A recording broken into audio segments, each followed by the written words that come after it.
So I am joined by the wonderful Dr Kas, who has written a fantastic book called The Heart of the Matter. I'm going to sort of show it around. We'll get some close-up shots. So I'd love you to introduce yourself and talk me through how you created such a brilliant book. Oh, well, thank you. Thank you for having me. That's very kind. Well, I guess I've always wanted to write a book, and I think at first I thought maybe I'd write one as a explanation to my kids about why I was so absent when they were little and I was training. But then obviously you don't actually have time to do anything at that point in your life. But so my youngest went to school, and then I thought, actually, this is a good time. And it was quite easy to write because I basically just thought, I'll just give one day, so from the minute I wake up to the end of my day when I go to bed, because I thought so much happens in one day when you're a GP. You see so many people, so many different things. You know, like medically, you can go through the whole range in a single day. And I just thought it would be interesting, but also like helpfully explain to people what we're doing. Yeah. So that was like a big motivator, thinking, you know, I think people think we're lazy, and that frustrates me because I don't think that anyone I know who's a GP is lazy in any way. No, so it's unfair. And I think actually the structure of you, for a start, I'm exhausted after your day from that way. I loved how you done the individual consultation in terms of, you know, you've got Mr. Smith with tummy pain or something like that, and then it sort of just, you break it down, and there was quite a clear explanation to, you know, our patients and sort of the audience wider of what we actually do and why. Yeah. With also what I loved as well was almost your echoing of your own thoughts of the state of the NHS, what your thought patterns were and everything else. So it was sort of really nicely handled. Thanks. I think though it would be rude of me not to actually comment on this cover. Oh yeah, I love the cover. I love the cover. So talk me through it. So how did you was this a separate artist that did this, or sort of, because I can see lots of pictures of faces in there, so... Yeah, so my idea was, I'd given them the idea, like, as in the colour, and I'd also said that I wanted lots of people in the background, because I thought that, like, represented, you know, our day, like, all the people in the background. And I also wanted my profile there, which isn't very noticeable, but it's... No, I caught that with your distinctive hairstyle, which I'm very jealous of, from that. So yeah, certainly in the sort of got it so, from that way. But then, so I sent them those ideas and said I'd like those to be included, and then the publisher came back with that. So I thought, oh, that's nice. It's pretty. So I used that as a bit of my... Even if you're not going to read it, it'll look pretty on your bookshelf. Yeah, absolutely. Yeah, it's sort of firmly sat on my bookshelf as well. So, and it was my summer read of this year. So thank you very much for that one. So sort of talking through who. Obviously, you've taken a snapshot of your day. It seems there were some cases that, as another GP, I sort of really echoed and resonated with. Were they based on real patients, or were they sort of a bit of artistic license, or where are you sort of at with it? Well, I think obviously you can't give away any sort of confidentiality, so it has to be people who aren't recognisable. Fine, yeah. So basically any patients who are like standout, unusual patients, I thought, well, they're definitely not coming anywhere near it, because the risk is that you like put someone or think it's them. But then I think I've been there for 17 years, you see so many patients, so it's quite easy to sort of, you know, combine, you know, diseases, personalities, relationships you've got with families, and sort of just combine them into, you know, sort of fictional patients. But they're fictional, as in they're not an exact person who's identifiable, but they are identifiable in their reality, because they're people who you come across every day. Yeah, and like the relationships that I've got with some of them, and you know, like after a long period of time you get to know people, and then you get to know their kids and their grandchildren, and it's nice. Yeah. So, and have any of your patients read this and sort of? Yeah.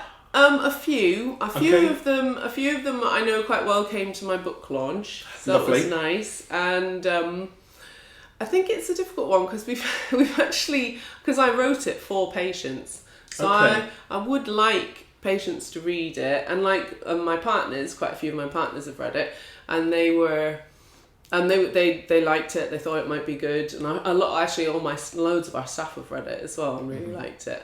What they said, and it's the message of the book I want to promote rather than me. Do you get what I mean? Yeah. Like, I feel like the message is quite important for the public to understand.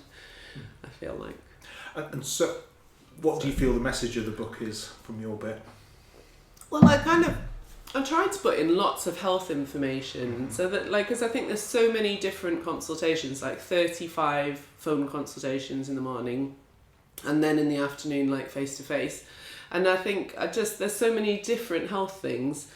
I tried to put little bits of information in, and then like references. Obviously, when it's in a paper copy, the references might be a bit awkward. But if you did have it is in a what do you call it, ebook as well. Excellent.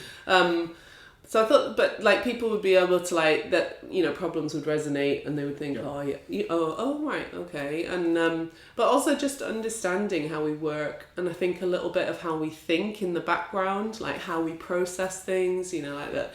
We sort of look through people's notes a little bit to try and get a bit of information before we see them, and then how things go, and then what we're thinking about afterwards, what we worry about afterwards, like how we're considering different things. I think I just thought that all could be helpful, as well as obviously them understanding that like we are working full tilt. It's not that we're sitting around or having afternoons off. We're actually working non-stop when we're at work, and we are very committed. I mean, I think it's, the vast majority of GPs are excellent and very committed, and, give their heart and soul to it while they're at work. And then need to stress afterwards. I was because I think you say that you raised some excellent points there. I think what I loved about the book was how you sort of the thought processes I think echo a lot with GPs, but explained really nicely. I think you'd mentioned a couple of times about continuity of care. So you'd flagged up a patient. You said, "Oh yes, I've seen them before," and then almost this preamble that about the patient's there for them. So you're almost pre-armed, pre-warned, and then they come in and you're like, "Oh, brilliant!" From that aspect, I think as well, your day it's exhausting. It's sort of like working till, I think, 9, 10 o'clock or something like that? I think, it varies, and I think we have restructured a little bit. And also I'm a trainer now, so I do some more education and like feedback sessions with a trainee, which actually makes my day a bit easier. I don't end up doing quite like 33 calls in the morning, because I have some slots off to like do feedback. So actually that's like 6 slots, so it's a little bit easier. Said about a political element to it. I sense that. And sort of like, there's a couple of bit of a dig. But I think in fairness to you, a fairly sort of measured way compared to and I think when this was written, sort of at the peak of COVID, if I've got the timings right, we sort of ebbed down now, but then we've got quite a few things going on with the the BMA industrial action, obviously the trying to get certain elements going on, certainly affecting primary care, new Labour government who try not to make it a political channel, maybe not delivering as much as promised is probably about as far as I would. It's a sort of waiting game, isn't it, to see what they're going to do. And so sort of, was that deliberate or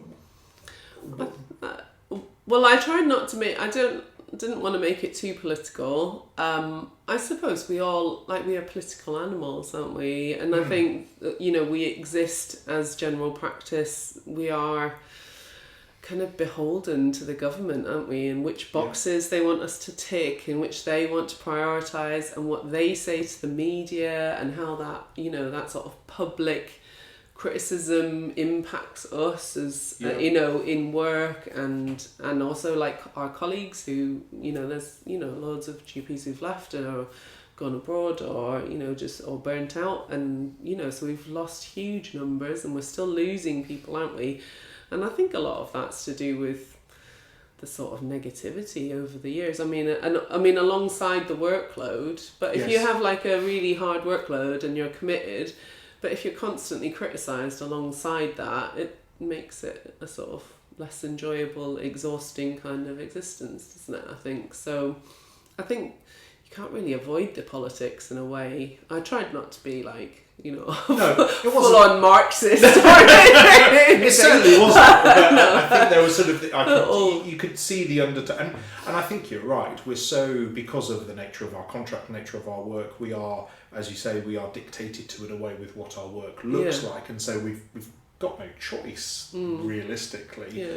Or about their, you know, like their whole thing about this many consultations have to be face to face, and you know, but actually my point is, you know, I love face to face. It does make you a bit like crazy when you're in COVID and we just did phone calls nearly all the time. Yeah. But I do think we do triage very effectively in our practice, and it makes a huge difference to how much we can achieve and the number of people we can help in a day, like massively, you know. And I enjoy triage. I mean, you only get 5 minutes, but you know, it doesn't actually only take 5 minutes a lot of the time, but it's like nice. I can like often have all really lovely conversations with people, or like very, you know, productive conversations. It was clear that you had some really lovely sort of elements to it, some really sort of good interaction. So where do you want people to buy it from? Where can we get it? Christmas running up. Well, you can get it. It's well, I hope it's still at all the Waterstones. It's on Amazon, and you can get it direct from the publishers, who are Book Guild. And I've got loads of copies in the cupboard. I mean, I was trying to do something where, I don't know, like if other practices wanted to have copies to lend out to patients, because I think, you know, the Northeast health experience is, you know, I mean, we work our days differently, but I think the Northeast health experience from a patient point of view is often quite similar, probably. Yeah. So if people thought it would be helpful for their patients, I'm happy to, like, you know, give cheap copies to practices. Fantastic. And what's the best way to contact you? Probably on my NHS mail, which is karensmith15@nhs.net. Fantastic. So drop an email. More importantly, get your uncle who hates the NHS a copy of this for Christmas, just to sort of just to tell him, you know, how it actually is. And I think, thank you so much for writing the book. It's a really sort of, it's a good overview of it. As I said, I'm absolutely exhausted and slightly in awe of actually how the effort is clearly taken to write this. And lastly, to say thank you so much for sparing your time today to come and have a chat to me. Oh, thank you. It's been very fun. Thank you. And thank you.